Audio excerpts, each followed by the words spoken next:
Биз илгери мен ушул азыр канча жаштасың? 28. 28. Мына ушул Нурбектен 1 жаш чоң кезинде парламентке барып калдым мен. Абсамат Масарич, Турдакун Усубалиевичтер ушулар зубырлар бар эле. Биз эмнегедир ушу кишилер сүйлөсө экен дейт элек да. Ушу кишилер токтотпосо экен дейт элек сөзүн. Азыр булар кайдан пайда болду, эскилер кетсин.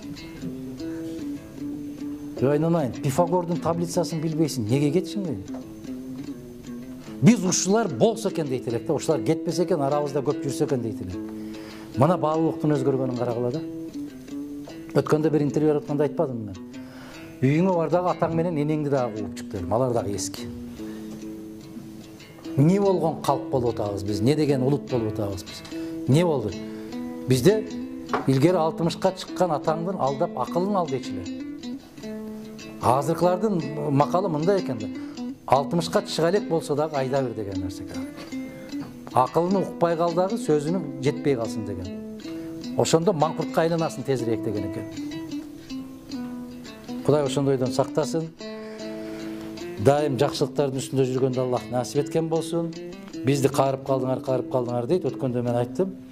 Дүйнөдөгү биринчи экономика, дүйнөдөгү эң күчтүү өлкө, 300 миллион калкы бар Америкадагы.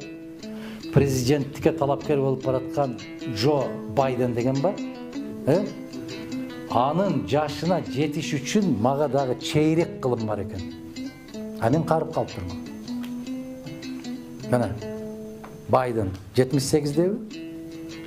79га барат. Дүйнөдөгү эң мыкты экономикага алып барып аткан Малайзиянын эмеси премьер-министри жетекчиси канча жашта? 97ге барат. 92 жашында, 93 кеткен жашында кайрадан алып келишти. Бизге жетекчи болуп бериңиз деп. Мына ошол 92деги аксакал келди дагы 7 күндө 50 миллиард долларды казынага алып келип таштаттырга. Өзү коюп кеткен премьер-министрдин үйүнөн 7 КАМАЗ нак акчаны жүктөп алып келди. Көрбөдүңөрбү аны? КАМАЗга жүктөп аткан акчаны көрбөдүңөрбү? Көрдүңөрбү? 50 миллиард доллар. Жарым триллион доллар. 7 күндө алып келди. А биздикилер айтып атат. 2 миллиардты төкмөй болду. Сом. Бул 25 миллион доллар болот экен. Азыр жаңы жакшы кесип чыгып атат. 100дү уруп кой дагы. Колуңдан келип турганда 100 деген канча миллиард болот? 8 миллиард болот.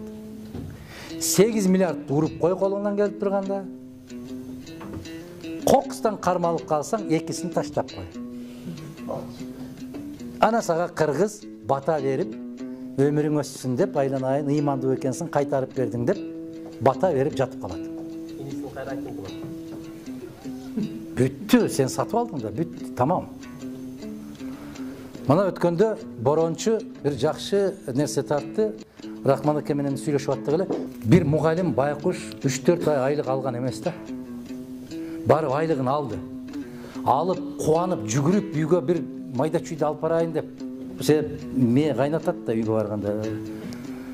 Ошонун кутулар бекемин деп, кубанып чөнтөгүнө салып алып, чуркап чыгып, маршруткага түшүп атат да, таксиге.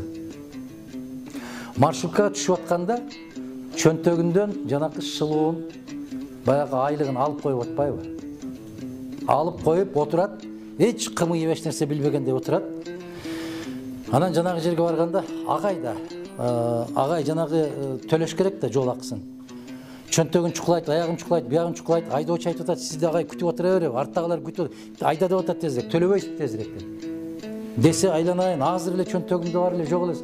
Агайсыз го, мугалимсиз, уялбайсызбы ушундай кылып айткандан деп, аябай жаман көрүп атат да. Урушуп атат элдин көзүнчө. Урушуп атса, жанакы аксакалдар билет ушул сөздүн маанисин, жаштар билет. Кисабыр деп коет эле. Чөнтөктөн тыйын урдагандарды кисабыр деп коет эле. Ошол бала келип туруп, агай, мына сиз үчүн мен төлөп коем деп 10 сом ыргытып койду да. Автобустун ичиндегилер бар ошо балага бата берип атат.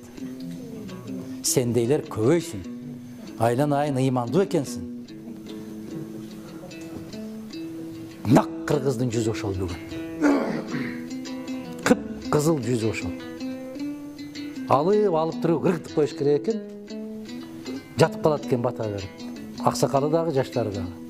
Ошондуктан Аллахтын эң бардык мүчөлөрдү жараткандагы эң акырындагы чакырып алганы эмнени чакырат? Акыл. Акылды чакырып туруп айтат экен. Мен сен аркылуу берем, сен аркылуу алам дейт экен пендеден. Азап берсем да сен аркылуу берем, рахат берсем да сен аркылуу берем дейт экен. Акылды иштетели.